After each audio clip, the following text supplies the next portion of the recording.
Mr. Rudy, Present. Mr. Schaff, Present. Mrs. Delaney, Present. Mr. Chumley. Present. First on our agenda this evening is executive session. We will be going into executive session for the next 2 hours, and we'll be joining at 7 p.m. in our regular session meeting. I make a motion to withdraw to executive session for the purpose of considering the appointment, employment, dismissal, discipline, promotion, demotion, or compensation of a public employee. Do we have a second? Second. Second. Mr. Rudy. Mrs. Sininger, roll call. Mrs. Brinkman, Yes. Mr. Rudy, Yes. Mr. Schaff, Yes. Mrs. Delaney, Yes. Mr. Chumley. Yes.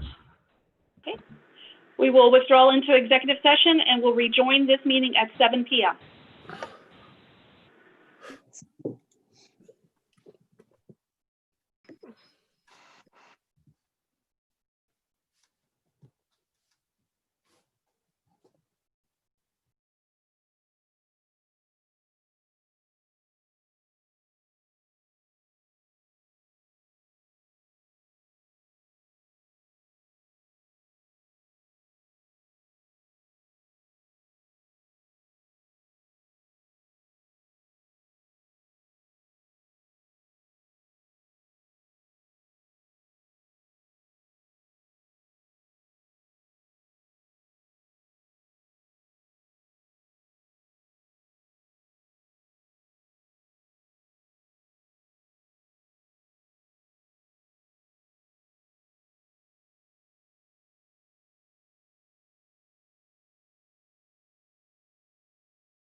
That's not my dog. Not mine either. Can you hear me? Yes. Yep. Hi, Ed. Oh, hi there. Good evening. Hey. Hey, how are you? Just fine. How are you? Living the dream. There you go. We're live.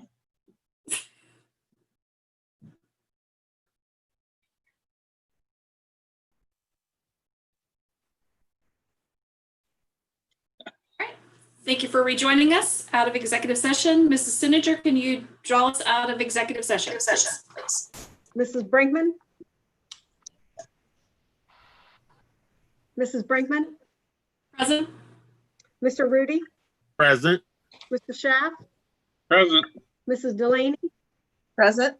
Mr. Chumley? Present. Thank you. Please join us for the Pledge of Allegiance. I pledge allegiance to the flag of the United States of America and to the republic for which it stands, one nation, under God, indivisible, with liberty and justice for all. Thank you.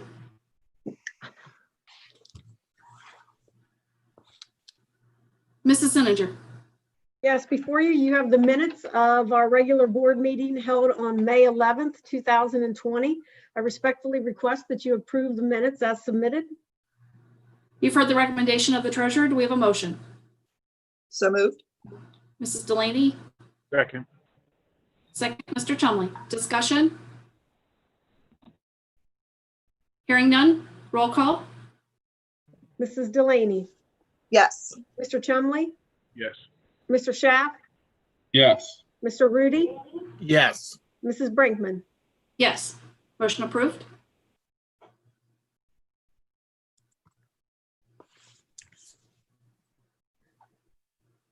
Moving on to the treasurer's business, Mrs. Sininger. Yes, before you, you have the financial statements that are cumulative for the year through April 30th, 2020. For the month of April, our total revenues for all funds, all 26 funds of the district were 4.3 million, which was primarily our general fund of 2.7 million and our benefit escrow fund of 1.3 million. Our total expenditures for the month for all funds were $10 million, which was primarily our general fund of 6.7 million. We also had $1 million of OFCC construction expenditures, as well as $429,000 of state and federal grant expenditures. You will see that we had no revenues for our state and federal grants for the month of April. And that's because we draw those on a quarterly basis. We will be doing one draw in May.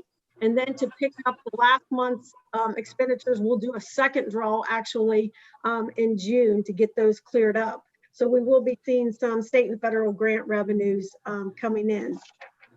In terms of the general fund on page 2, which is our 5-year forecast fund, you'll see that to date, we have received 92.78% of our budgeted revenues. So the majority of our property taxes are already in. We do have a small manufactured home settlement that'll be posted in May. It was about $34,000 that we posted, and you'll see that next month. For total revenues for the month in the general fund, were 2.7 million, and that was primarily our foundation funding. So our foundation funding for the month of April was just as it was for the 9 months prior to that. We will see the cut that the state enacted in the month of May. Our second payment in May will be reduced, as well as both of the payments that we will be receiving in June. You will also notice, I want to point out that our open enrollment revenue is up from what it was last year. We have about 25 more kids this year that are open enrolling into our district. And so that's why we're tracking above. So we do receive revenue for those kids when they do come in, and we are tracking above where we were last year to the tune of about 25 students. On the expenditure side, we spent $6.7 million, which primarily are salaries and benefits in the general fund. And you will notice that in terms of our cash balance At the end of the month, it was $18,390,000 with $3.7 million of encumbrances outstanding, leaving us with a balance of $14.6 million. So our spring settlement of property tax revenues came in February and March, and now we're starting to spin that down until we get the next settlement in the fall. So total expenditures to date, when compared to our budgeted forecast, we've spent 80% of our appropriations. And last year at this time, we were at 83%. And then finally, on the last page, you'll see the total expenditures in the general fund of that $67.4 million broken down by function, as well as the encumbrances. Total spent to date plus encumbrances is 84% of the annual appropriations. And this time last year, at the end of April, we were at 89% spent and encumbered. That is the financial statements, cumulative as of April 30th, 2020. I respectfully request that you approve the financial statements as presented. You've heard the recommendation of the treasurer. Do we have a motion? So moved. Mr. Schaaf, and a second? Second. Mrs. Delaney. Discussion? Hearing none, roll call. Mr. Schaaf, Yes. Mrs. Delaney, Yes. Mrs. Brinkman, Yes, Mr. Rudy, Yes. Mr. Chumley. Yes. motion approved. Next on the agenda is the 5-year forecast, and I have a presentation for that, a PowerPoint presentation that I am going to share with you now.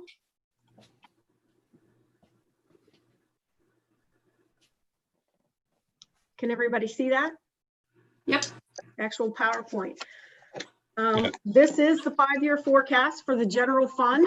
It is presented, updated, and filed with the Ohio Department of Education twice a year. Every public school district in the state of Ohio is required to submit their update and submit their forecast by May 31st and November 30th. Just a reminder that the format of the 5-year forecast is to present 3 years worth of actuals. So our forecast includes actual financial information for 2017, 18, and 19, and then 5 years worth of projections, which is 2020 through 2024. Just a reminder that the 5-year forecast is on the district's general fund only, and that's our operating fund, and that's the case for all public school districts. And that projections in this forecast are based on the most accurate information that we have available to date to us. And right now, there are a lot of unknowns given the COVID-19 pandemic and the recent cuts by the state. So we used the best projections that we could, but the forecast will have to be monitored very closely going forward should these assumptions that are in this forecast not hold true. A reminder regarding that general fund, it can be very confusing when you look at school districts' finances between what is the operating fund or the forecasted fund versus all of those that are not in the forecast. So this is the bucket slide that we took around the community for the past 8 months prior to our levy, just to help clarify that. The general fund are our operating funds, which are used for our day-to-day expenses. It pays for the majority of our staffing here, our salaries and benefits here at West Clermont, about 90% of our staffing, salaries and benefits, as well as busing, utilities, and supplies. Everything you see below the line is not included in the 5-year forecast, and that is the case for all public school districts. So the forecast summary. The forecast summary last November, I wanted to show a comparison here. When I updated the 5-year forecast last November, we had an average revenue growth of only 1.88%, while our expenditures were expected to grow at, I need to get this little window off my screen, at 3.7%. So if you remember, when we were doing our community presentations, we had said to the community that we were in a situation where our cash balance was going to be a negative $28.6 million. And it was because of that that the board moved forward with putting a ballot issue on for March of 2020. and size that levy at 7.99 mils. 7.99 mils is what we believed would give us the most healthy cash flow so that we could pay our bills every single month and be able to meet our inflationary increases in expenditures.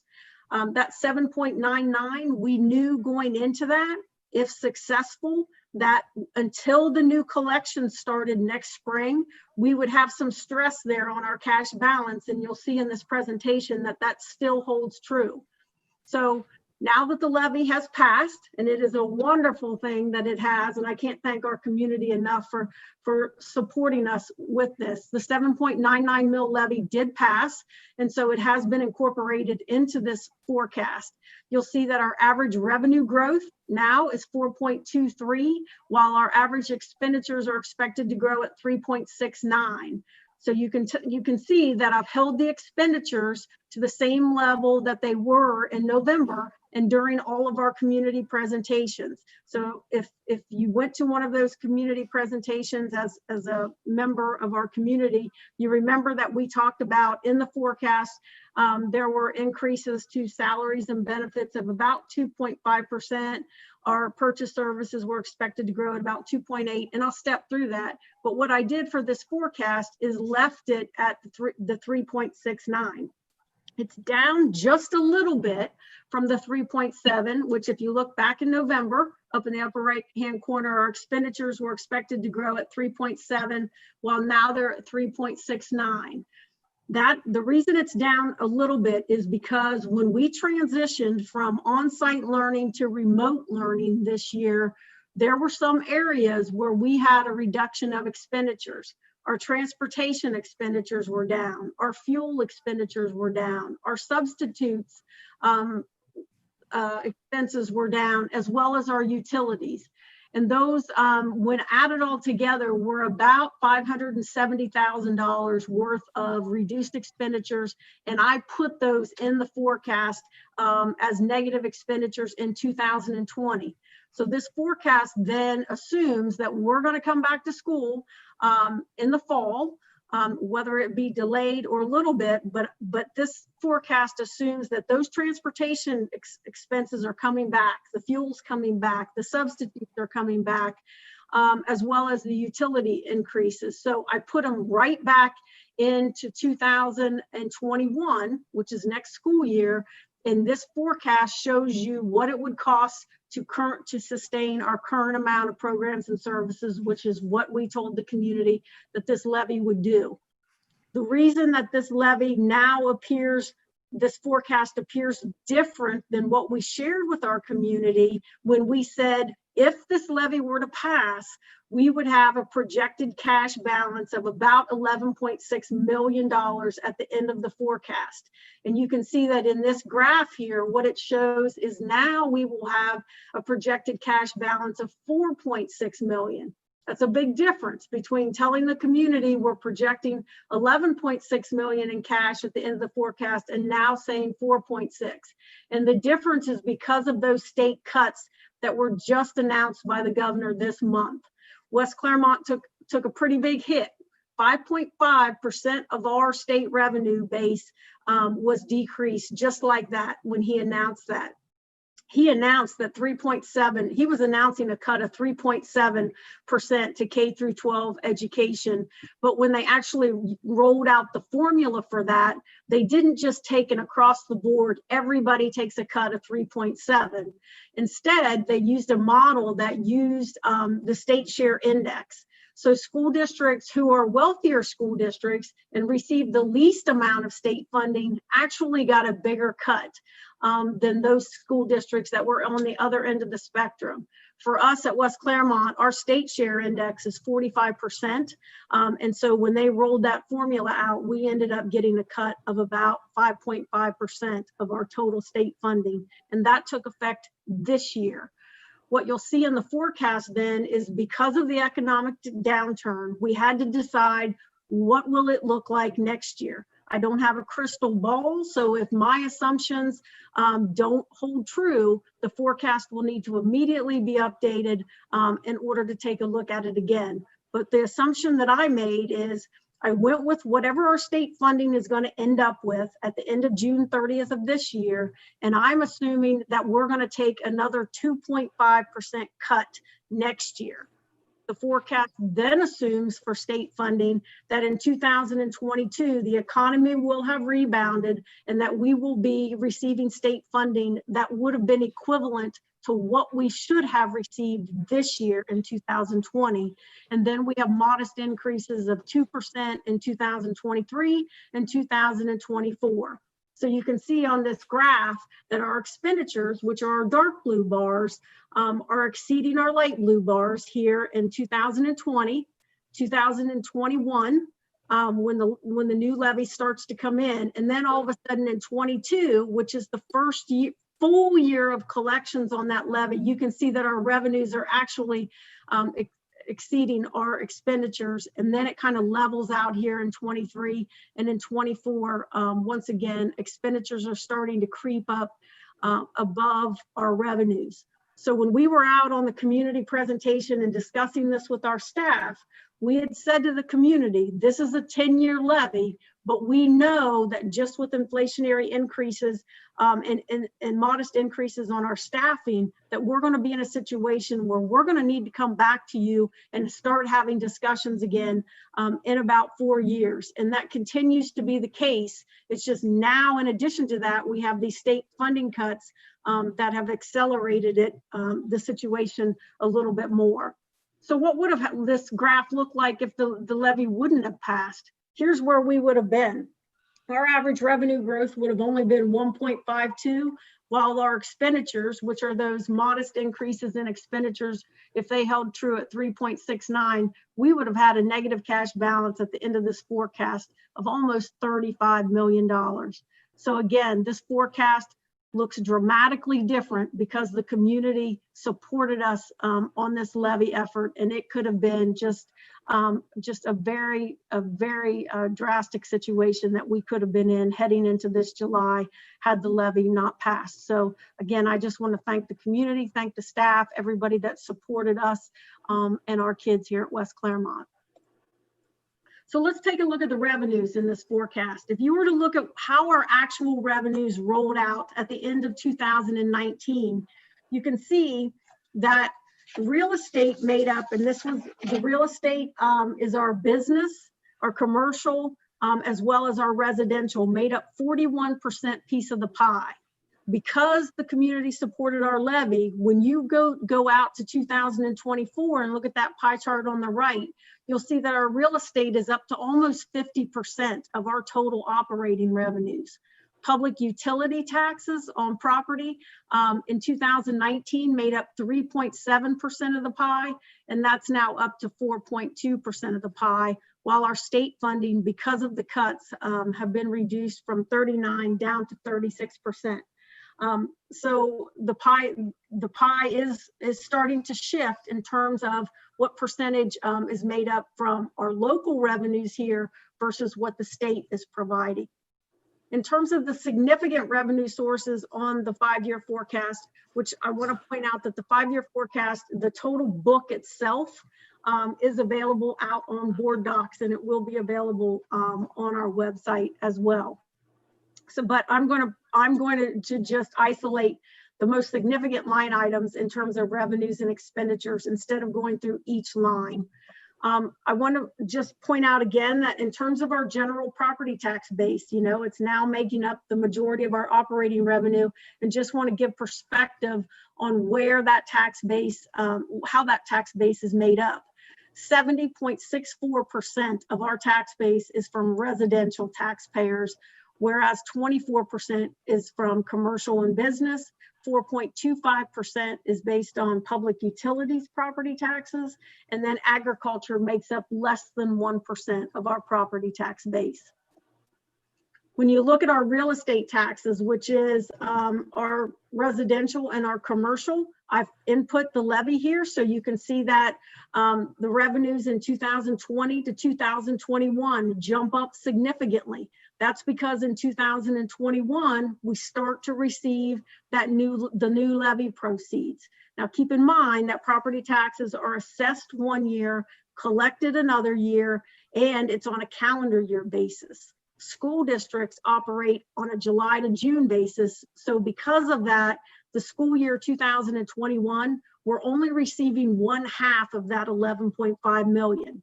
2022 is when we start receiving the full amount of the 11.5 million, and then that will just hold true for 2023 and 24. I do want to point out that because of the downturn in the economy, we do expect that there may be some homeowners, some property owners that may, because maybe they have lost their job, or maybe, you know, whatever their financial situation might be, that they may not be able to pay their property taxes right on time this fall. And so we've taken that into consideration, and we've increased the delinquencies about 0.5% to show that we think that there may be a little bit of a delay in when we receive those property taxes. So we did account for that in the forecast. Going forward to unrestricted grants and aid, this is that line item of state funding that was cut by the state. So our current year, 2020, you see a dip from 19 to 20. This is where that $1.7 million cut took effect. As I mentioned, I'm assuming that we're going to take another 2.5% cut from where we ended up in 2020. And that 2.5% cut would take effect this coming school year in 2021. The assumptions then are that we would be restored back to the 2020 level here in 2022. And just as the forecast showed in November, and I'm showing it again here, this year over the biennium, we received in 2020, we received some student wellness and success dollars of about $613,000. When the state gave us that revenue, they told us you can't keep it in the general fund. You have got to put that in a state grant fund outside of the general fund. So we've done that for 2 years, and it's assumed here that in 2022 that the revenues will still be collected. It's just that we won't have to maintain them out in that special revenue fund anymore, that they're actually going to come back to the general fund. So the revenues are coming back in, and on the expenditure side, the expenditures are coming back in. And then in 23, we're assuming a 2% increase, and then a 2% increase in 2024. So when we were out there to the community and we were saying to everyone, you know, we are projecting an ending cash balance at the end of our forecast of 11.6 million. And today I'm rolling out a forecast that has an ending cash balance of 4.6 million. That's a big difference. This is the reason why. It's the state cuts. The November forecast is top line. So it's showing that the total state revenue over that 5-year period was projected to be $167 million. This May forecast now has 5 years of state revenue that total $159,000. That's a $7.9 million reduction from what we showed in November and what we were showing to our community. And that was something that was totally out of our control. We had no idea to be able to foresee this, but we want to make sure that we're making it clear to our community, to our staff, to everybody that it's a new picture now. And our forecast stays in the black in terms of the ending cash balances, but it is a stress situation in terms of those ending cash balances. And it will be incredibly important for the district to use this 5-year forecast as its guardrails and spending, make sure it's updated on a continuous basis, and that spending is watched very closely. And we'll talk about those cash balances in a minute. So our other financing sources, which is another line item on the 5-year forecast in the revenue section. And I just want to point out again that you do see a blip in 2018 and 19. The same reason that we discussed back in November. The district was advancing funds to the Permanent Improvement Fund, and the Permanent Improvement Fund was advancing it back. We cleared all of that out at the end of 2019, so you won't see that going forward. On the expenditure side, the pie chart, when you look at it, our salaries were making up 45.7% in 2019. And by 2024, they will be up to 47.7%. Benefits have gone from 18.4 up to 21.7. So no surprise that salaries and benefits make up the majority of our operating revenues. And that is the case with the majority, if not all, public school districts in the state of Ohio. Our purchase services have gone from 25.8 to a projected 26.3. Those are the primary drivers in our operating fund in terms of expenditures.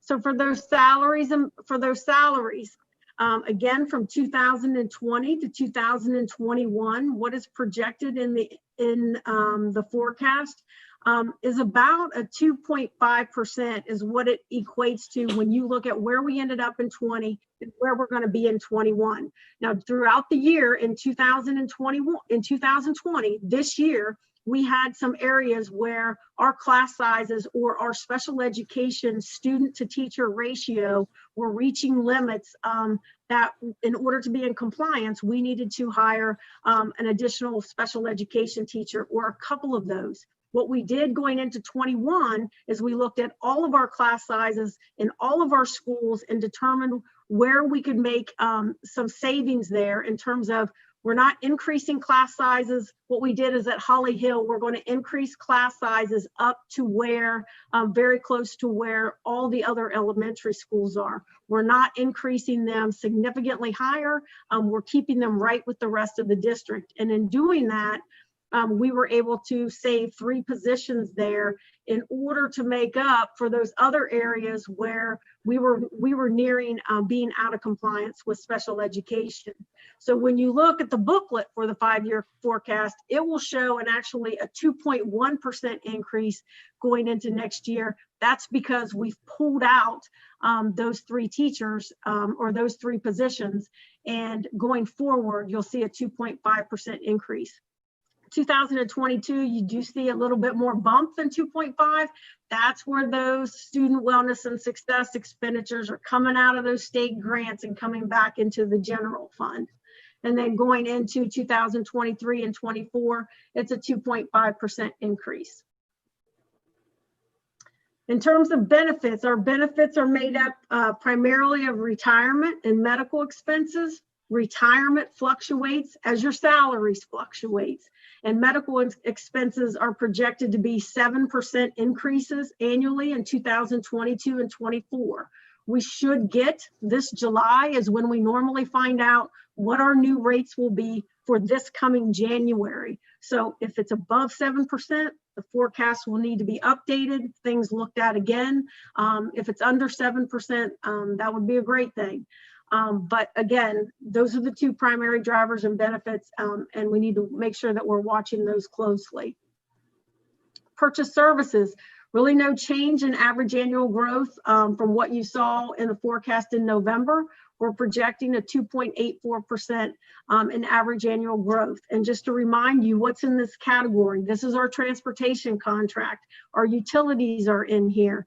Our contracts for those services that are provided to our students who have the most intense needs, like occupational therapists, physical therapists, speech therapists, nursing services, those are all major expenditures in this category. Also, our open enrollment out is in here. And so when a student who lives in West Clermont attends another school district, the state of Ohio actually has us book it as revenue, but then show it as an expenditure as well. So that's a significant expenditure in purchase services. Our other financing uses, this category goes right along with the other financing sources that I just talked about.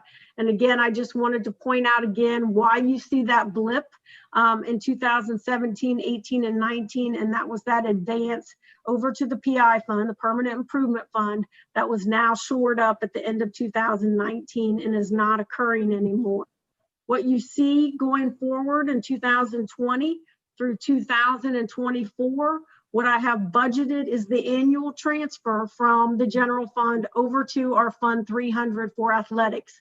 for years, when the pay to play was set by the district, it was known that that pay to play fee would not cover the total expenses for the athletic activities of this district. And so it was known that the general fund would need to transfer money at the end of each year to cover what pay to play does not cover. That's existed for years, and actually it was a component in these blue bars here as well. So now all you see is about an average of $443,000 being transferred out from the general fund to Fund 300, which is the district managed activities and includes athletics.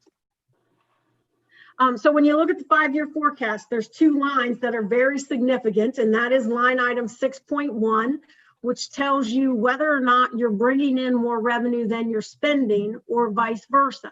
So you can see in our line item 6.01, we are deficit spending this year projected at 6.9 million.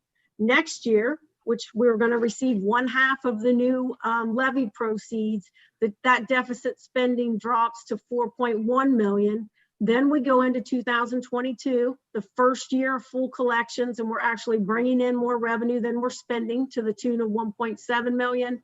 And then again, 380,000. And then again, like I mentioned before, those expenditures are creeping up over the revenues, and we are once again needing to come back, if the board would so choose, to go back to the community to start discussions again to right size that expenditures versus revenues. Line item 7.01 is our cash balance. So at the end of this year, we're projected to be at 7.5 million. And you can see that that starts to drop very quickly until those new levy proceeds are received in 2022, where we will be at about $5 million, up to 5.4 million at the end of 23, and at $4.6 million at the end of 24. So what I wanted to do is just to give some perspective on what those cash balances are. They sound like a lot of money, but when you're a district who is spending $85 to $88 million a year throughout this forecast, keeping in mind that we are one of the lowest spending districts in the state of Ohio in terms of how much we spend per pupil. But when you're spending at 85 to 88 million, that cash balance, which is that yellow line right there, stays down here at the bottom. You've got a stressed cash balance, and you need to make sure that we're watching that very, very closely. And what's important is not just on an annual basis to say, okay, at the end of the year, we have $5 million, but to watch that on a month by month basis. Because when you receive property taxes, the majority of your revenue is coming in through property taxes, and those are only received 2 times of the year, in spring and in fall. It's important to watch it month by month by month. Compare what you're spending to what you're bringing in, and then watch what your projected cash balance is. These bars represent each month of the fiscal year that we're currently in and what our cash balance is. So May is the month that we're in right now, and you can see that we're above the benchmark for our cash balance. And it's going to drop in June because, again, we're not going to receive those property taxes again until July, August, and September. But watch what it's doing here very quickly is until that next levy proceeds is received here in January and February, we've got a situation where the district is going to be in a situation where it needs to enter into some type of short-term financing if all of these assumptions that are in the forecast hold true. We knew during our levy, when we sized that levy, you know, some people had said 7.99 seems like an awful big amount. But when we tried to creep that amount down to 6 mils or creep it down to $5 million, we got into several month situations where the cash flow was not there in order to meet payroll for the next 14 days. So we knew we were going to be very stressed during these months to begin with, but now that the state cuts have come in, it's even more so. And so the district will most likely, if all of these assumptions hold true, would have to enter into some kind of short-term financing until that next levy collection and those new levy proceeds are starting to be received. So just to give a little more perspective on that low cash balance and the fact that 4.9 million is a lot of money, but you have to put it into perspective for us as a district. Sorry about that. My little faces are covering up my screen. I'm really sorry about this. So let me get back here. So this goes out 2 years and shows that in the forecast, we're spending $88.6 million out of the general fund. And to just give perspective on that, we're ending that year with a projected cash balance of 4.9, almost $5 million. 10% of our annual budget there is 8.8 million, and our highest month's worth of expenditures is almost $12 million. So when you look at that cash balance at June 30th, and you say 14 days later, I need to pay payroll, and it's about $2.5 million, it has to be watched very, very closely, and it's a pretty stressed situation. So we need to make sure, again, that we're using the forecast as our guardrails, making spending decisions within it. If we have unexpected expenditures that occur because of COVID-19 or whatever that may be, class sizes, enrollment start to increase. If we increase our expenditures in one area, it's gonna have to come out of somewhere else in order to make sure that we are make sure this levy lasts as long as we possibly can. So in conclusion, this forecast could look drastically different had the community not supported us this past month. And so I can't thank the community and the staff enough for that. But we're in a situation where, because of the state cuts now, we're going to have to watch it very, very closely and see what the governor's budget looks like that comes out for this next school year. Because if my assumption of an additional 2.5% cut doesn't hold true, and it's deeper than that, then this forecast needs to be revised and spending decisions made within that. And so it's just going to have to be a constant, constant revising and monitoring. Ellie, before we move to questions, one of the things that you talked about last meeting was the CARES money, the federal money, and I'm not sure that you were able to bring that up during this presentation. Sure. So for the CARES funding, we're expecting to get $1.1 million of CARES funding. And what we knew throughout, for the past 2 years is that when it comes to technology, we have a one-to-one program where every 6th through 10th grader has a Chromebook to take home with them. In our elementary schools, we have Chromebooks for our students, but they're in carts. And so when a student goes into a class to use a Chromebook, they use it, they put it back on the cart, other kids in other classes get it.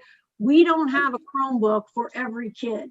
And so when this pandemic happened and we had to transition to remote learning, we were in a situation where we were using Chromebooks to get to students that are really on, their last leg.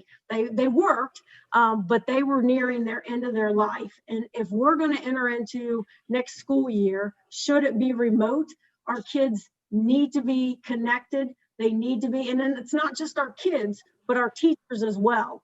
Many of our teachers had laptops and not remote devices. And so we believe, and it is our plan, to use our CARES funding on technology to get us to a place where if we have to go to extended remote learning, and then when we come back from remote learning, make sure that we've got enough devices to be able to do state testing, we need to spend the majority of our CARES funding there in that area. So that's not a situation where it's taking care of our existing general fund expenditures.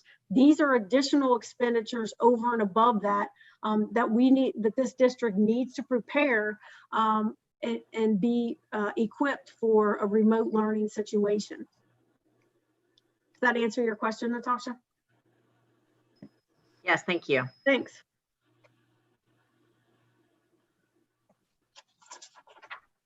So with that being said, I respectfully request that you approve the 5-year forecast as submitted. You've heard the recommendation of the treasurer. Do we have a motion? So moved.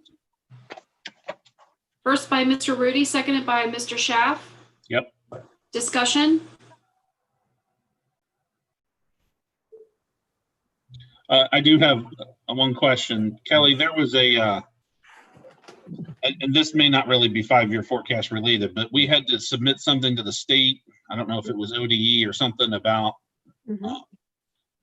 avoiding fiscal caution or something like that. Is that now, because the levy passed, we're free and clear of that? Yes, so this 5-year forecast will, pending board approval, will be submitted with the state. The state had put us in what was called a preliminary precautionary fiscal status. And that's because when you looked at that 5-year projection period, in year 3, our cash balance was projected to be negative. And so when you show a negative cash balance in year 3 of the forecast, the state puts you in precautionary financial status and you are to submit a remediation plan. That remediation plan, which we submitted January, February, our remediation plan was just as we shared with the community. We had already laid out, we're going to cut $3.5 million of services, of programs and services if we're not successful. That was our plan.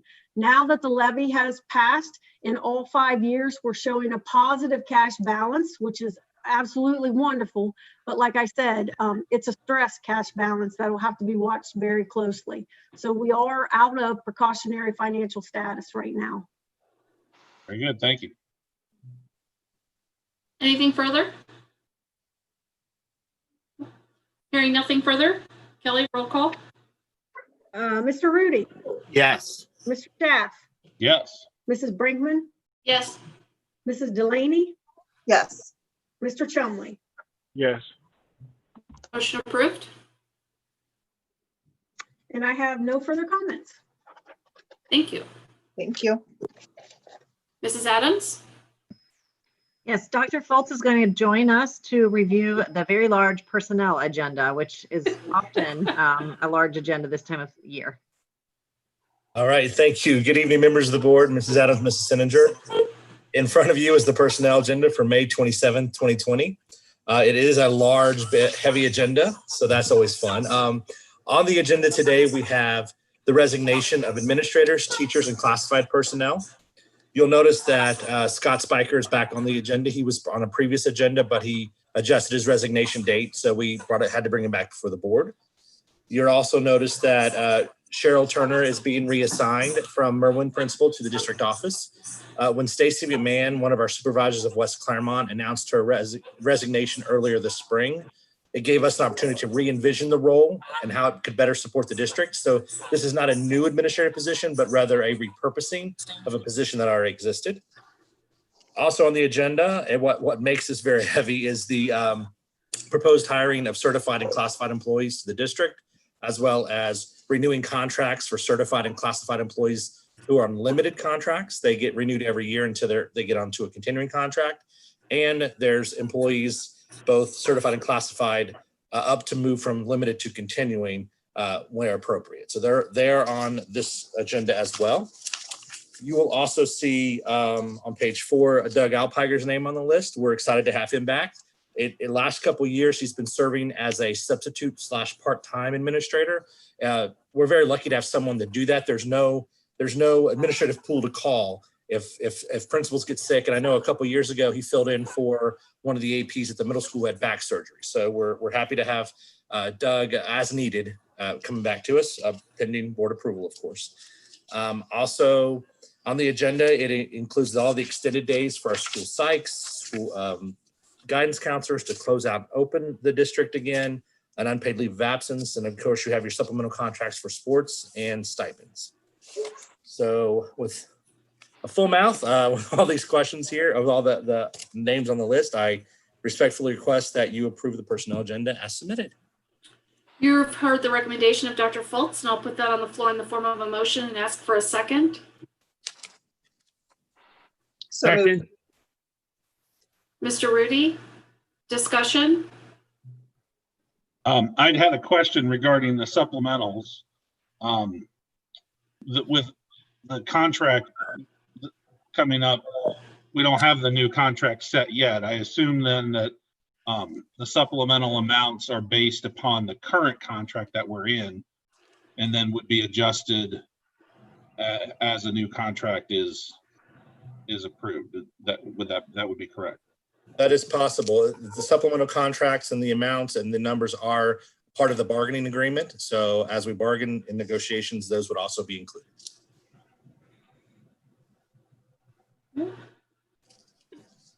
Anything further? Mrs. Sittinger, roll call.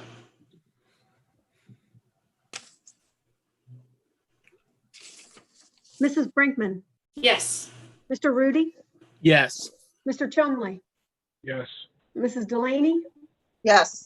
Mr. Schaff. Yes. Motion approved. Item 6.02 Thanks, Dave. is an enrollment presentation. And, it seems like it was a lifetime ago that we were standing at Willowville and Summerside cutting the ribbon. And the whole elementary attendance boundary change was coming to life. And we just thought it was important that Dr. Fultz take a moment to really look at those projections in terms of our student enrollment, how they really shook out, where we were right on and where there's some gaps, and how we're making adjustments as we move forward. But it's our intention to continue to bring this enrollment update to you because we are a growing district. It's just a growing district doesn't always grow evenly and nicely. So we just want to make sure we bring that story to life for you. So Dr. Fultz, take it away. All right, I'm going to share my screen. Hopefully this will go exactly how I need it to go. Can everybody see the PowerPoint? Yes. Okay, so student enrollment update. So basically, as Mrs. Adams was saying, boundary change assumptions before the 1920s. So what were some of the assumptions we were using to redesign the boundaries? Obviously, Brentnor closing, part of the OFCC recommendation made boundary changes necessary. Summerside and Willowville were built bigger to cover the expected enrollment increases and fewer buildings in the district. Part of our plan was to try to make sure we could get special classes back in their own space.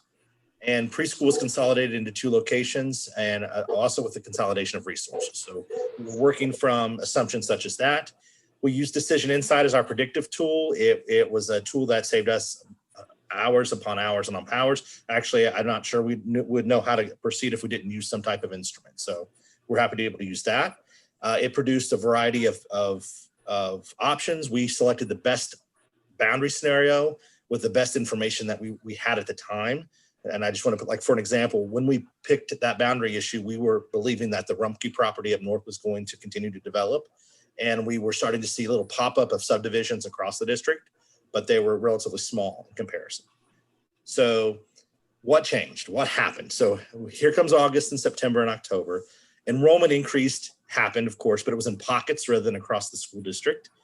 Rumpke development halted, so that's not going as fast as we thought. And all of a sudden, we noticed that we had a great deal of increase in enrollment to the south and southeast rather than the north. More specifically, Amelia, Merwin, and WT, who we initially were not predicting to significantly grow over the next 7 to 10 years, kind of found themselves with more students than we initially anticipated.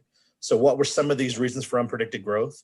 Well, I put a couple on here. One was New Richmond changed the policy on open enrollment, which pushed 48 kids back to us at the elementary level. 14 of those went to Amelia, 24 went to Merwin. WT had 2, but it looks Amelia and Merwin, those are class sizes all of a sudden. And then another unpredicted growth phenomena that occurred is people moved into our district, which we're happy about. We want to be attractive to people coming into our community, but just looking at Amelia, Merwin, and WT again, 53 new move-ins at Amelia, 60 at Merwin, and 56 at WT. So all of a sudden now, people are being sent back to us and people are moving in wanting to be a part of the West Clermont experience that we could not have ever predicted using a tool. So with additional classroom spaces were needed that we had not planned for. Again, these increase in pockets required us to have additional students in classrooms. Another thing that we did when we were first looking at this in 2018 is we were generally focused on general ed classroom sizes. In the new builds, if you've been into Willowville and Summerside, they have small learning spaces for pullouts and reading and speech and specialized services. The older buildings do not have those, so they generally happen in classrooms. Well, as our buildings increase in different pockets, we lost that classroom space. So now it's really, really tight in terms of classrooms and what we're asking our support teachers to do with our students. And part of that was building specials. Some of the buildings had to return their specials to traveling so we could use classrooms to offer these smaller learning spaces.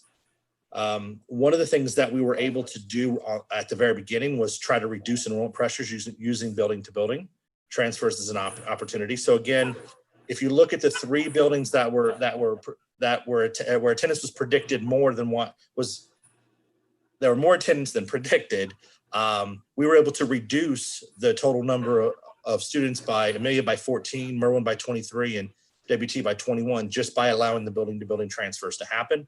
The other 4 buildings who absorbed the students had room to do so. So that actually let us hit that pressure point a little bit. Open enrollment, again, was spread pretty much all over the schools to minimize impact. A couple things there is some of the open enrollment are kids who've been with us, who lived here, whose parents moved out, and they wanted to give that continued service to their child, experience their child. One is that child has always been with us. Some are teachers' children. There is a human factor to the open enrollment process. And as Mrs. Sittinger mentioned earlier in her treasury report, there's also money that comes with that as well. So what does that mean now for new assumptions for the 2021 school year? Obviously, we know increased enrollment will occur in pockets and not be consistent across the district. We're still wanting people to move into our neighborhoods and be a part of the West Clermont experience. Some schools will still need specials that travel, and that's just a byproduct of the enrollment. We'll continue to look at predictive data to make enrollment decisions. Building to building transfers may still be a possible way to alleviate pressures in some pockets. Building to building transfer requests closed May 15th. I am supposed to let parents know by May 30th for 1st through 5th grade. Kindergarten is in August 1st. Well, I'm not done calculating that information, but it's starting to be very reflective of what it looked like last year. We'll continue to monitor open enrollment as our priority has always been and will always be West Clermont students and their learning environment. And one of the biggest unpredictable issues we have is we truly have no idea how the COVID-19 pandemic will affect student enrollment. I am sure some of our students had to leave if their parents lost a job and they went to live with family members. They didn't unenroll their kid. And I'm sure people moved into our neighborhood for the same, and they haven't enrolled their child. So we may be looking at some updates and changes in August that we would be able to predict now and start to put in place now, from enrollment to hiring, because we just don't know how many kids are going to show back up in August and if we're open and ready to go. All right. Does anybody have any questions?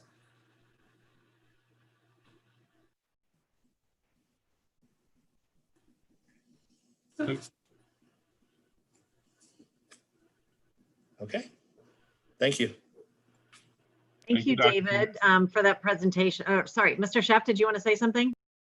No, I was just thanking Dr. Fultz. Thanks. Thank you.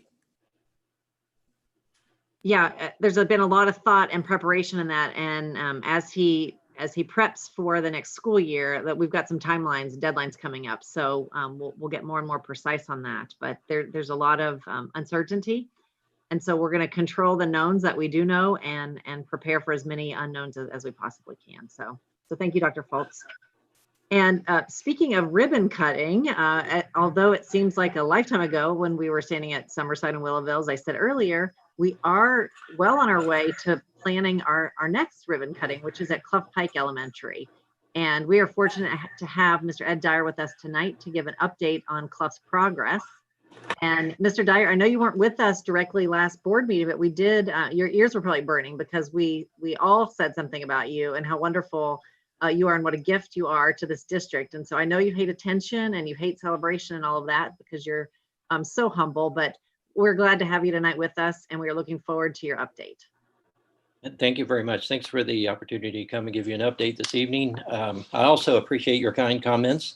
They were very much appreciated, but the pleasure is mine. I've enjoyed working on these projects, I must say. But it is an honor to give you an update this evening. Clough Pike is proceeding on track as we anticipated. I have a few slides this evening with photos. We'll go to the first one there. And just showing some of the progress over there.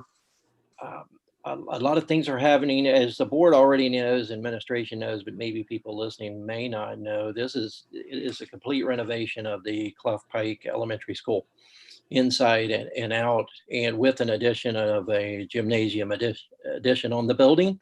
So it is a very thorough renovation, I must say. It's most people anticipate it being something else, but outside, as the first couple slides show, just the sidewalks and play, like the current photo there is the hardscapes outside of the new gym. Just the sidewalks and hardscapes and playscape areas around the building, and it's just amazing how much space. This is on the east side. This is where it was so swampy you could hardly play at all for numerous years. Then we did pave it, but this is actually got the students up out of the water. And where you see the dirt there is actually where their new play equipment will be going. And that'd be all, play spaces where there's climbers, swings, basketball poles, and et cetera there for them to play on. Going on to the next slide, as you can see, the whole building got a new roof. Along with HVAC equipment, that's just one of the units up there. There are several rooftop units on that building providing heating and air, which is much needed for that building. If you knew anything at all about Clough, the heating system was a complete disaster and they had no air conditioning. So this is a great addition to the building, as along with a new roof. And if you see to the left of the HVAC unit there, you see the bubbles there. A lot of daylighting was added into the building where interior spaces had no daylighting. Those particular skylights are going into the media center, which is in the middle of the building, which really will help provide a more positive experience in there, and daylighting has been shown to help. Moving on the next slide. There, one of the areas we're working on presently that has not got a lot of attention is the office space. As you can tell, it's completely what I call completely demoed. There's nothing in there. There's no intercom. There's no fire alarm system. There's nothing. And so it is a whole new start from scratch in there. There's a lot of attention going in there. And this picture was taken on Friday. And as of today, even where you see the drywall not painted, it's all been painted, and things are actually moving pretty quickly in that space. Moving on the next slide. This is the existing multi-purpose room, what was the cafeteria gym combination. And if you were ever in that space, this doesn't even look anything like it. The huge skylights were added to give it some daylighting. There was all new walls added. And the ceiling there is painted black. They'll be coming back in. They're actually started that today, started adding the cloud ceiling in there like we have over at Summerside and Willowville. So this space is completely, like I said, you wouldn't even know it really if you just didn't know that was the space. To the bottom right there, you'll see the big opening going into the kitchen area. That was a small door before. So that will have a roll-up door to better accommodate students getting in and out of the kitchen area. Moving on to the next slide. We started in the classrooms. Most of the classrooms are nearing completion. This is just one of the rooms where you can start to see the whiteboards, the tack boards, and et cetera are being installed. This happens to be a kindergarten room where you also can see the outside door going out to the play area for safety reasons. So the students can go directly into for kindergarten, can go directly in and out of the play space. When you look at the floor, it looks kind of rough there, but actually the floors are all in the classrooms at Clough Pike, where much unlike what we saw at Summerside and Willowville at this point, floors are actually in, and the custodians have been busy and have cleaned and waxed those. So after they're cleaned, waxed, and ready to go, they are covering the floors. So, and to keep from damaging those as we move forward. We go to the next slide here. And again, looking at a different angle of the room, here you can start to see the building cabinetry. All the rooms now have cubbies, where before they had closets that were highly inadequate, and most of them were broken and a disaster. Every room has a sink, as you can see in this particular drawing, and in a cupboard where their technology is stored. So things are moving along in the classrooms. If you look in the center of the room, you can start to see where the HVAC unit actually comes through into the room. And that's where they'll get their heating and air conditioning. As I look to the next slide, this is just one example of the technology, and this was before the TAC boards went up. So every room will have its own projector. Every room will have interactive boards. They'll all have state-of-the-art technology. And in fact, the technology in Clough Pike is all new from the street in. The fiber run into the building is new. The racks are new. All the gear there is all new in the building. So they're going to have state-of-the-art technology in all the classroom, which is very much needed in Clough Pike. They had technology, but it definitely needed some upgrading. So we're starting to see those get installed. In fact, they're working in what I call the kindergarten first and second grade wing, and they're working room by room, installing these projectors as we speak. We've been doing those the last few days and getting those all calibrated and ready for school. Moving on to the next slide, we can, that's just another view, actually, I think it's a repeat, to be honest with you. And just another view here of the technology closet. This is just one of the racks of several in the building. So you can see all the wiring was new in the building. All the switch gear, everything is brand new. So technology is well advanced in this building.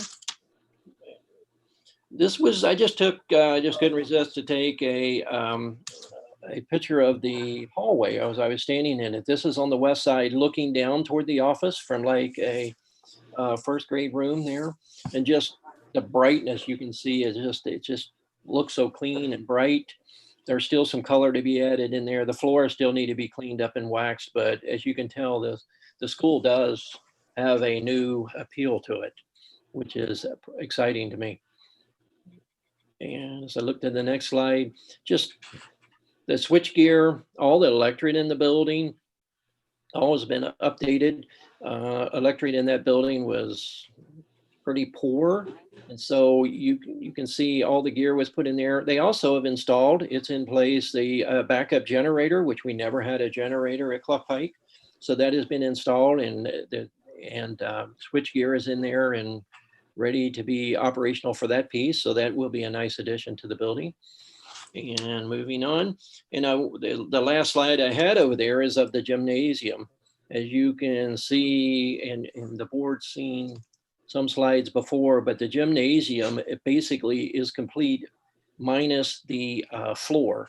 And we're waiting for the floor humidity levels to reach a appropriate level so the floor can be installed at Clough Pike. I mean, yeah, it's at Clough Pike. Now today I went over and instead of seeing the floor, the whole gym is packed full of furniture. So the furniture has arrived for the building. It is being put together, and tomorrow they will start putting the ceiling grid in the classrooms.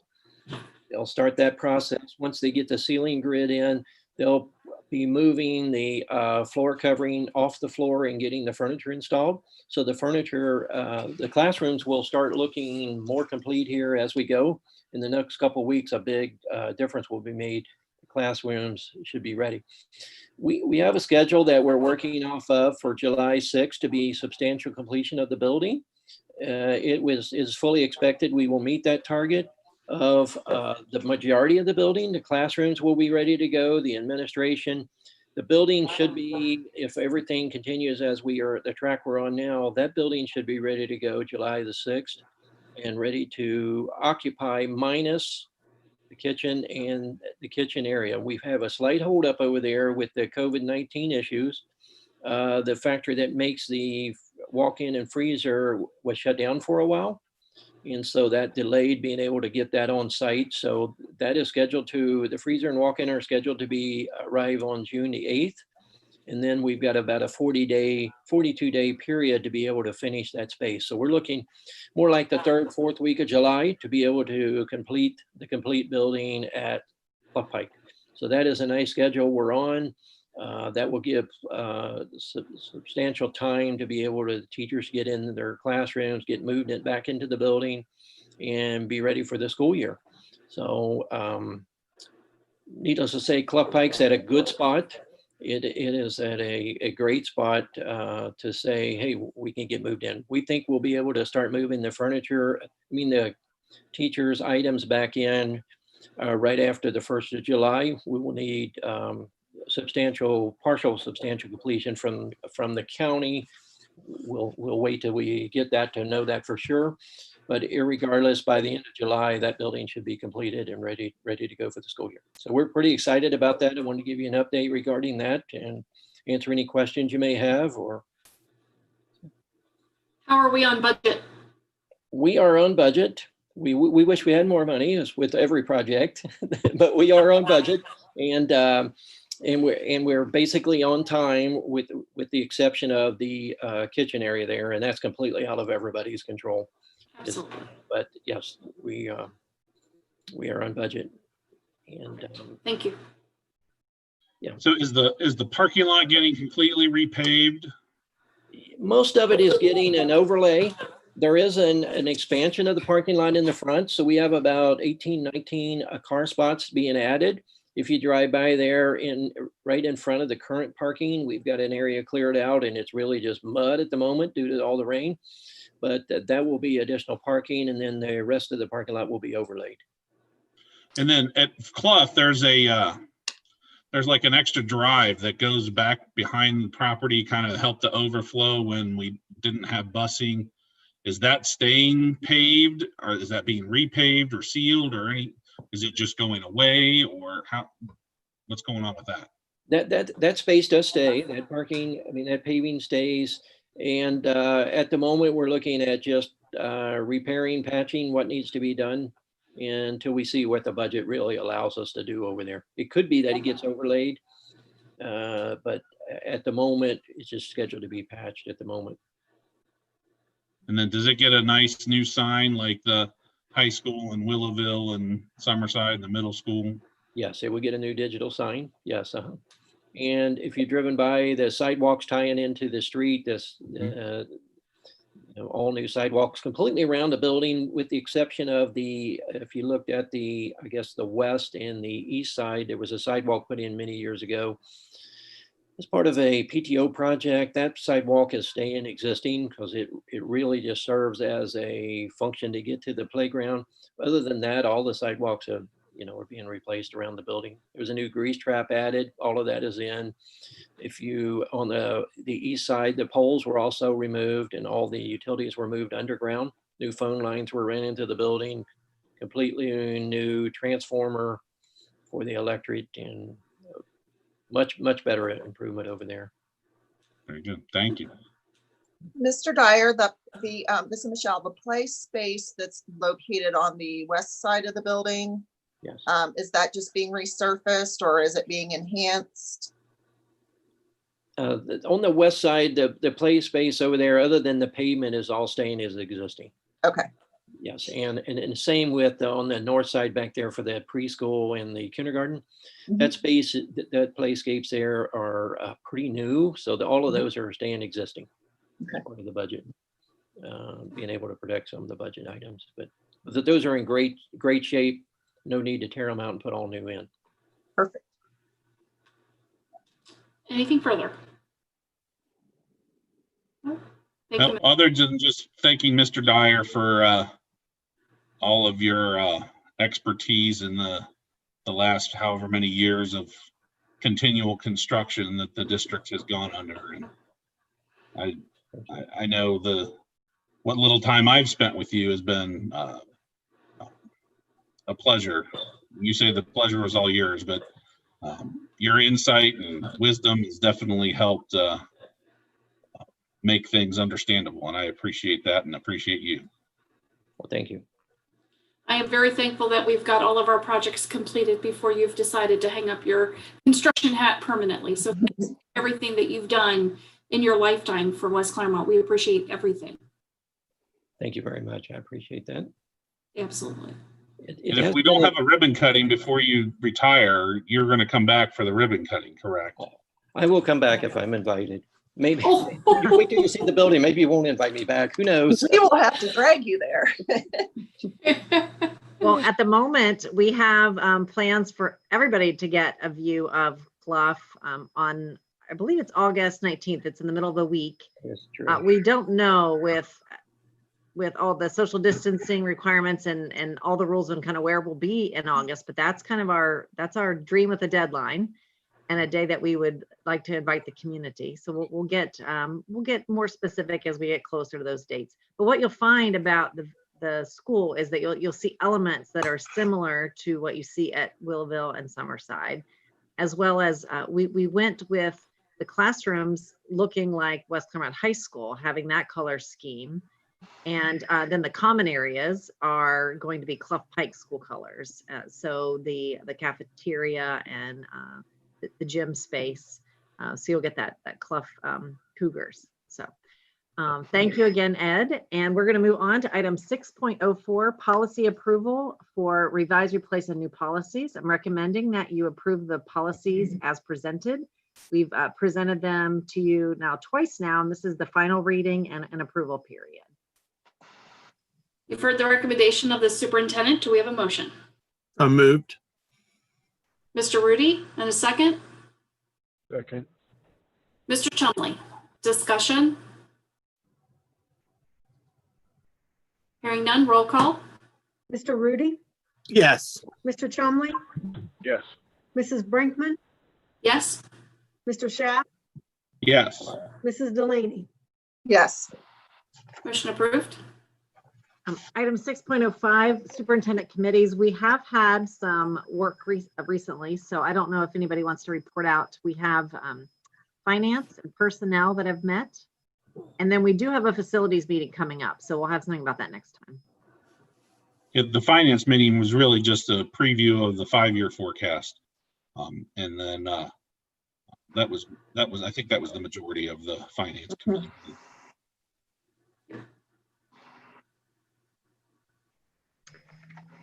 Mrs. Delaney or Mrs. Brinkman, do you want to say anything about personnel? We met briefly, but just to go over what the new numbers with the budget and the state and cuts and all of that looks like, and just to talk things through. And no major decisions were made, no recommendations were made. We just discussed how it impacted us. So we're good. Thank you. Well, I just want to take one more moment in the superintendent comments to thank the community, the staff, the families for all of the support that they've shown us, opening up their homes to us, restaurants, local establishments, inviting us in to be able to share the message of our financial health. It was great to engage with the community. We learned a lot as we traveled around the community, and we were just so happy to finally be able to celebrate the levy success here earlier, just a few weeks ago. And it is challenging. I always say before the confetti even hit the floor of our celebration, we were already hearing state cuts, which is a little bit discouraging. But certainly, as Mrs. Sinninger pointed out earlier, we are in a much better situation. We can stand here proudly today knowing that we did everything that we could to position ourselves for the best outcome for our district that we could afford at this time. So thank you. And hopefully community members will have seen that our team went around and put red thank you notes all over the big West Clermont signs throughout the community. Is just our way to visibly say thank you, and all of our signboards as well. So thank you. Certainly, the partnership between parents and administrators and teachers have always been important, but they've never been as important as they have been since March 2020. And so just a thank you for the parents for hanging in there, doing their parts, doing heavy lifts that they aren't used to doing, for the teachers being creative and innovative in their approaches, and doing everything, like practically staying on their head sometimes, to continue to engage kids and keep them motivated and keep them moving on in these strange circumstances. So thank you for that successful year. And we're very much looking forward to our June 5th virtual graduation that will be aired live, and being able to welcome our seniors back to officially get their diplomas on June 6th. And so we just hope that the community joins in with us on that celebration. And finally, on that June 6th at 9 o'clock at night, we just hope to light up West Clermont's community by turning on porch lights, phone lights, flashlights, candles, whatever you want to light up, just to honor the very special class of 2020. As we wrap up with our year, I want to just report in, Mr. Perry mentioned today that over 155,000 meals were served between March 2020 and just this week. So just an incredible effort from our child nutrition team. And I want to let everybody know that technology continues to be supportive. We know there are students who are still trugging along, doing their best to get assignments in and meet all the requirements of the school year. And so our technology team will continue to offer support until June 12th. So we want to thank them for that. I also just want to mention that over 2,000 people joined in our recent thought exchange, where we were just asking questions regarding the school year, how the remote learning plan happened, so that we could take all that new data in to improve our systems, whether we have to go into a remote learning situation next year, or if it's just about improving how we do business. We wanted to learn from this moment while it was fresh in everyone's mind. So I think 2,000 people, that includes staff, families, as well as students in middle school and high school. It's the highest thought exchange participation we've ever had. And I'll be spending time here over the next week or so compiling all those results, and then we'll send them out to people. So we want to make sure that people can just get a sense of what's on people's minds. And already we're noticing some patterns between all stakeholders about what they would like to see happen in the future. So it will be critically important next week when our staff is back in session to kind of wrap up the year. They will be reflecting on their plans, because we made a big deal about calling this COVID-19 remote learning. This was a surprise to all of us, clearly, and something that we had to activate and pivot just very quickly. And so we want to make sure that we learn from this moment and plan differently for the future. As I work with superintendents all over the state, it becomes more and more clear that we are going to get some guidance from the state of Ohio, and that's supposed to come out now. The new date is June 1st, but it's going to be a plan that's going to have to be multifaceted. In that, there could be some remote learning parts of next year. There could be some face-to-face learning for next year that it looks differently than it does today. And so it's not going to be a one size, one and done kind of plan. We'll have to be very agile and flexible in our approaches. And so we'll be planning for everything that we can possibly predict and plan for. So our administrators will be working really hard over the summer. We'll also be including some parents in that planning, as well as teacher input and staff input as we move forward. So it is our hope to keep communication up, and as not on a daily basis as we had been for a while. I know that we counted the other day, I think Mr. Ryle sent out 36, I think, parent communications from March until now, if I'm remembering correctly. But we will be communicating on the 15th and the 30th of every month. So that's when you can kind of expect our rhythm on the 15th and the 30th of our summer months until we get back to our normal kind of back to school plan in August. And that's our hope, to keep everyone abreast of our latest information and what we're seeing. We also might be getting some more feedback from people along the way, because we want to make sure that we are partnering with everyone, considering all voices in our approach. And with that, one final piece in our plan for returning to school, it will have 4 main components. One will be operations. One will be health and wellness of our students and safety, of course. The other is academics and social emotional learning and well-being of our students. And so we'll be, just as I said, working in a team atmosphere to create those plans, and we will keep you informed along the way. It is very clear to me that wherever we start might not be where we end, because this has continued to be a changing situation. And so we will evolve and adapt as new and better information comes our way. So just want to thank everybody for their persistence and stick-to-itiveness during this really challenging time, and for the grace and patience that they have shown us. And so we are glad to kind of put a bow on this 2019-2020 school year, and really look forward to celebrating our graduates next week. Thank you. Thank you. Under board business tonight, we have the discussion on our treasurer search. Last meeting, we suggested, or I suggested, that we entertain using the firm K-12, the same firm that we used when we were searching for Mrs. Cropper's replacement, where we found Mrs. Sininger. And we remember received her resignation at last board meeting. And so I suggested that we move forward with K-12. I did reach out to them.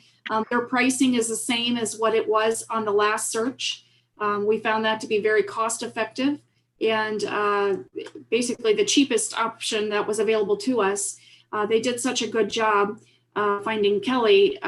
They're interested in repeating that for us at the silver level search. Like I said, at the same cost, and are able to do it within the time frame of what we need it to occur, to make sure that there's no gap in treasurers, and that the new treasurer has some time to train with Kelly before her departure. So I'd like to make a motion that we move forward with signing a contract with K-12 for that treasurer search. Do we have a second motion? Second. Mr. Rudy. Any discussion?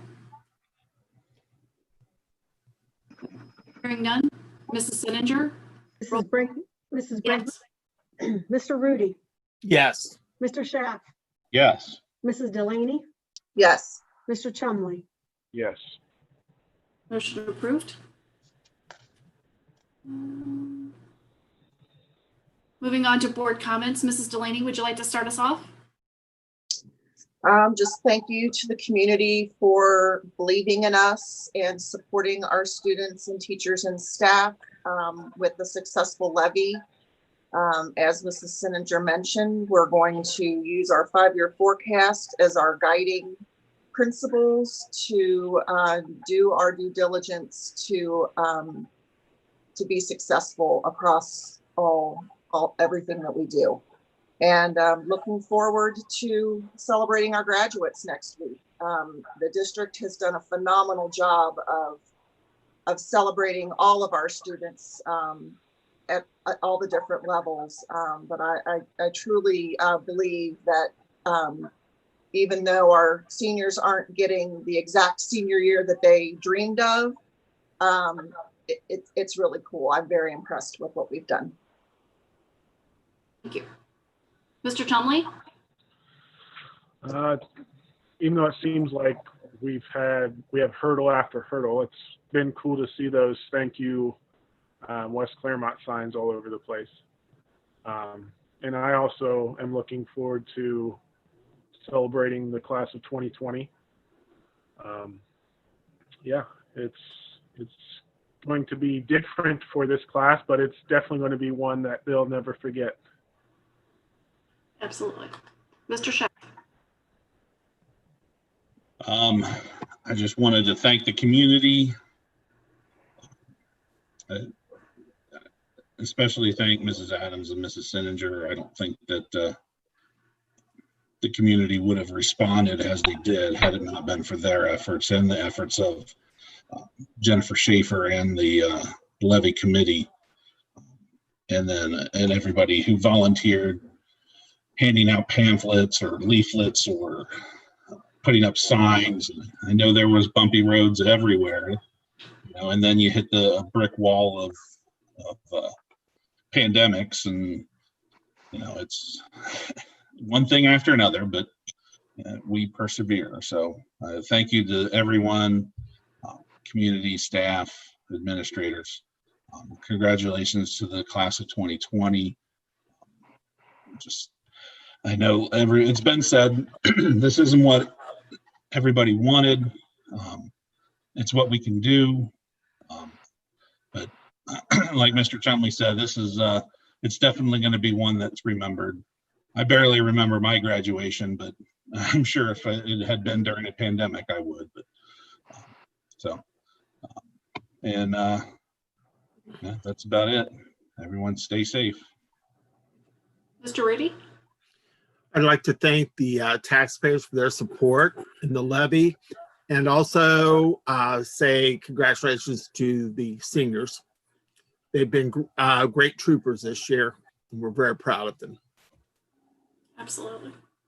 I am very thankful as a parent, as a school board member, that the school year is over. I think our teachers have done a phenomenal job this year, making sure that we continue to educate our students and their efforts do not go unnoticed. Thank you for that. Congratulations to the class of 2020. We look forward to celebrating you next week. We cannot wait to see everybody and getting their diplomas and wrapping up the school year. I'd like to also make mention that we've had a lot of support from our staff creating videos to make sure that the end of year activities do not go by unrecognized. And if you've not seen the videos, there's a special video for each of the classes, giving them their academic awards. And then again, the senior, not only the academic awards, but they have their senior superlatives and the acknowledgements of scholarships and all of that good stuff. Our staff has done an exceptional job making sure that that it just doesn't go by unnoticed and forgotten about. These kids have spent 13 years working towards this, and they made sure that the video is representing that. So thank you to everyone who had a part in that. It's very much appreciated. We do have reason to go back into executive session. So I would like to make a motion to withdraw back to executive session to prepare for negotiations or bargaining sessions with public employees concerning their compensation or other terms and conditions of their employment. Do we have a second? Second. Mrs. Delaney. Roll call. Mrs. Brinkman, Yes. Mrs. Delaney, Yes. Mr. Rudy, Yes. Mr. Schaff, Yes. Mr. Chumley. Yes. So while we will be excusing ourselves to go back into executive session, we will be returning to withdraw from executive session, but there will be no decisions, no vote that will occur this evening. We'll just be adjourning the meeting at that time. So until then, we will see you soon.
You know why?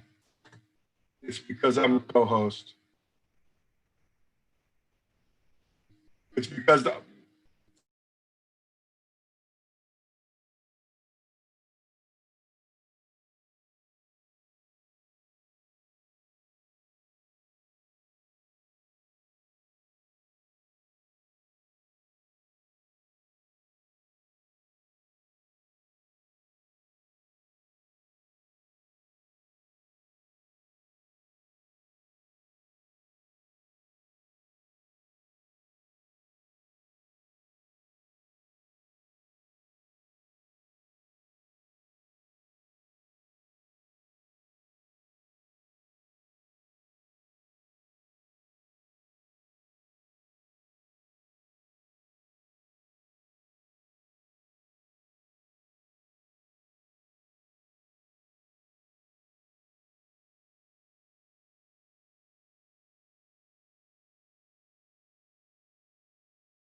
Thank you for joining us back out of executive session. Kelly, could you please withdraw us from executive session? Mrs. Brinkman, Present.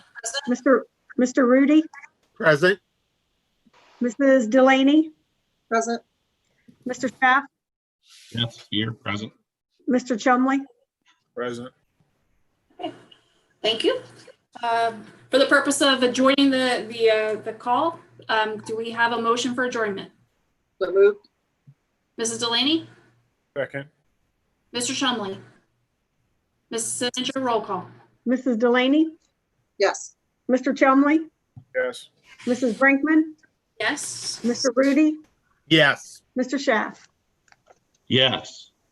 Motion approved after 5 hours and almost 15 minutes. I was going to say no because I want to keep going. Thank you for joining us for this evening's board meeting. Our next meeting is on June the 15th. Thank you for joining us. See you then. All right. Good night, everyone. Good night.